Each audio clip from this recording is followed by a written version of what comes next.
अस्सलाम वालेकुम व्यूअर्स, आऊं आहियां तव्हांजी पंहिंजी गूंज।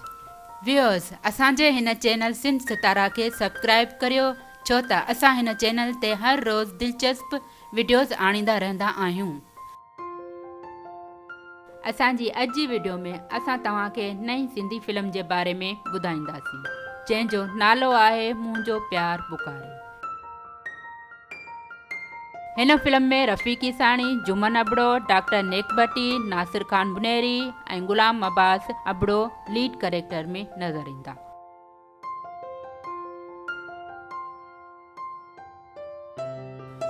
दोस्तों, ही film NGN Films productions Hyderabad तरफ़ां ठाही पई वञे। हिन फिल्म जी रिकॉर्डिंग तेज़ी सां जारी आहे ऐं तमामु जल्द रिलीज़ कई वेंदी।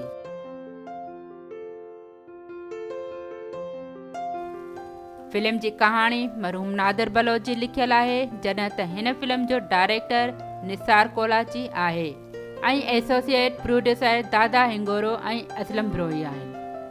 व्यूअर्स, उमेद आहे त तव्हांखे असांजो अॼोको वीडियो ज़रूरु पसंदि आयो हूंदो।